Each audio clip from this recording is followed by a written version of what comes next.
एक बार इसको फिर से समझो क्या इसमें कहा जा रहा है। जैसे मेरे कहने का ही मतलब है कि ये व्यंजक हमने गेट किया 3x³ - 5x² - 11x - 3। इसके बाद इसमें लास्ट वाले को या इस वाले को लेकर के, हालांकि लेते तो 9 भी ले लेते, लेकिन नहीं लेंगे हम, 3 वाले से ही काम चल जाएगा। 3 को लिए उसमें गुणनखंड की 1 × 3, क्योंकि 3 खुद अभाज्य संख्या है, 1 से कटेगा या तो 3 से कटेगा, तो इन दो संख्याओं में 4 गुणनखंड बनेगा, x ± 1 और x ± 3, प्लस माइनस दोनों बोल रहा हूँ, यानी x + 1 x - 1 एक बार होगा, x + 3 और x - 3 इन दोनों में से, तो 4 गुणनखंड के पद बन रहे हैं। हम दोनों को जांच किए, तो जांच करने में पहले x + 1 व्यंजक का ही गुणनखंड मिल गया। कैसे मिला उसको मैंने साबित करके बताया कि x + 1 = 0 या x = -1 का अगर हम व्यंजक में मान रखते हैं तो अंत में क्या आ रहा है, 0 आ रहा है। यह साबित करता है कि यह उसका गुणनखंड है, अर्थात किसी व्यंजक में उसके शून्यक का मान रखते हैं तो उस शून्यक का मान क्या होगा, एग्रीगेट ओवरऑल में 0 आ जाएगा। फिर समझो क्या कह रहा है, यदि हम शून्यक ज्ञात कर लिए हैं किसी व्यंजक का शून्यक हमें मिल चुका है, उस शून्यक का मान यदि हम x के जगह पर रखेंगे ना, तो उस व्यंजक का अंतिम में जब हल होगा तो 0 मान आएगा। यही जांच करवाता है, ये बताता है कि हाँ उसका शून्यक है। यदि नहीं 0 आया, इसका मतलब वह उस व्यंजक का शून्यक नहीं है। अब समझ में आया?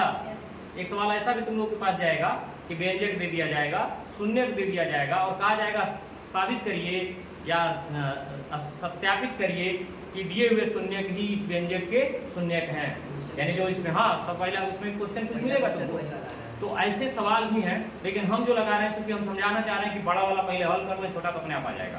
तो पहला त्रिघात समीकरण हमने लिया, बहुपद लिया, उस बहुपद का अंतिम वाला अचर लेकर के उसका गुणनखंड किया, उस गुणनखंड में एक गुणनखंड को यह साबित किया कि हाँ यह गुणनखंड उसका ही गुणनखंड है, और उसके बाद उसका मान जब 0 आया तो उसी को मैंने बेस बना लिया। बेस कैसे बनाया, 3x पर 3 घात है ना, इसमें से हमने 3x² निकाल लिया, सिर्फ x बचा रहा क्योंकि x + 1 मुझे लिखना है, तो x बचाया। तो मेरे पास चूंकि गुणनखंड मिला हुआ है पहले से x + 1 का, तो मैंने x के साथ x + 1 रख लिया, रख दिया। रखने के बाद क्या किया, अब चूंकि सेट करना चाह रहा हूँ कि यहाँ पर आखिर क्या रखूँ, -5x² तो नहीं रखूंगा क्योंकि कुछ उसमें से निकल चुका है, तो 3x² का 1 में गुणा किया तो 3x² हो गया प्लस में। अब सोचना है कि हमें -5x² लाना है, -5x² लाना है, और हमारे पास पहले से क्या है, 3x² ऑलरेडी है। तो बताओ -8x² होगा, तब उसमें हम 3x² इंक्लूड करेंगे तो -5x² तो बच जाएगा ना। मतलब मेरे कहने का मतलब है कि 8 रुपया कर्जा रहेगा, मैं 3 रुपया चूंकि धनी हो चुका हूँ पहले से, 8 रुपया कर्जा लूंगा तो बाद में मुझे बचा हुआ कर्जा जो 5 है वो 5 मुझे मिल जाएगा, और मैं -5x² के बराबर का यह मान हमको दे रहा है। देखने में नहीं लग रहा है, लेकिन अंतराल है वह, यानी हिडन है, वह बात छुपा हुआ, इसीलिए तो समझ में नहीं आ रहा है कि कैसे आखिर कैसे ये -5x² था तो -8x² कैसे हो गया, ये तुम्हारे दिमाग में घूम रहा होगा। तो इसमें से इतना घटाओगे, यानी 3x² घटाओगे तो कितने में बचेगा, यानी मान नहीं बदला। फिर हम चेक कर लिए इसको, अगली बार आए x² x + 1 मैंने रख लिया, और इसमें से 8x निकाल दिया, क्योंकि मुझे x लगाना भी है, x रखना है, x बचाना है, तो x में बचाया और पोस्ट में x रखा, तो x नहीं रखा, x + 1 रखा, क्योंकि मेरे पास गुणनखंड पहले से क्या मिला था, x + 1, x + 1 रखा। फिर हमको यहाँ रखने वाला जो अंक है उसे खोजेंगे ना, तो इसका मैंने यहाँ गुणा किया, आया कितना, -8x, 8x नहीं है, -8x, और -8x हमारे पास है, और बनाना किसके बराबर है, -11x के बराबर। तो 8x माइनस में मेरे पास है, मैं 3x और माइनस में ले लूंगा तो -11x हो जाएगा ना। देखो मैंने -3x ऑलरेडी यहाँ रख दिया, 8x माइनस में पहले से मैंने यूज कर लिया, शेष बचा हुआ -3x को रख लिया, रखने के बाद -3, अब कुछ नहीं करना, अपने आप हो जाएगा। 3x² x + 1 एक जगह हो गया, -8x x + 1, -3 जो है ना, जैसे ही कॉमन किया, माइनस कॉमन किया, जाते हो ना, माइनस कॉमन होने के बाद अगले वाले कोष्ठ में प्लस हो जाता है, तो x + 1 अपने आप गुणनखंड मिल गया। तीनों गुणनखंड चूंकि एक जैसा है तो उसे हमने कॉमन कर लिया, कॉमन चूंकि पीछे किया क्योंकि यह समेट के मैंने आगे ही रख दिया, और तुम इसको यहाँ और इसको यहाँ लिख सकते हो, गुणा में कोई ऐसा कोई कंडीशन नहीं है, कोई ऐसी दशा नहीं आती, कोई ऐसी समस्या नहीं है कि जगह बदल देंगे तो उसका मान बदल जाएगा, क्योंकि यह कई नियमों में सम्मिलित है।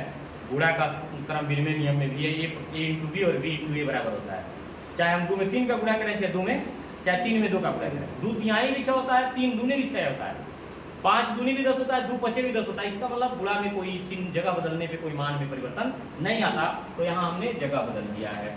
या पहले ही रख दिया, चलो भाई भारी है, पहले ही गुणा करेंगे। गुणनखंड करने के लिए 3 का 3 में गुणा किया, 3 3 के 9 हो गया। 9 का मैंने गुणनखंड किया, 9 1 ने 9, और 9 में से घटा दिया तो बीच वाला जो पद है 8 आ गया। यानी 8 ही मैंने लिखा है, लेकिन लिखा है 9 और 1 के पदों में, दो खंड में करके। फिर इसका गुणनखंड में द्विघात समीकरण के रूप में किया। करने के बाद इसका जो 2 व्यंजक मिला है यहाँ, यानी 2 गुणनखंड, उसको रखा और ये वाला भी रख दिया। अब उसके बाद हम शून्य खोज रहे हैं। शून्य खोजेंगे तो जितना मैंने गुणनखंड लिया उसके बाद क्या रखना पड़ेगा, 0, बराबर कर दूंगा 0। तो मैंने रख दिया है 0। 0 रखने के बाद इसको जैसे भी कक्षांतर हो सका है वैसा किया हूँ, और यही x के 3 मान प्राप्त हुए हैं। एक माइनस 1/3 है, -1 है और 3 है। क्रम में अगर लिखना तो, अगर बढ़ते क्रम में घटते क्रम में जो भी लिखना है तो इस तरीके से हो जाएगा। यही है इसका कुछ खासियत। अभी कुछ डाउट हो तो पूछ लो मुझसे। ऐसा कुछ लग रहा है क्या? बहुत ईजी सवाल है, सवाल तो आसान है।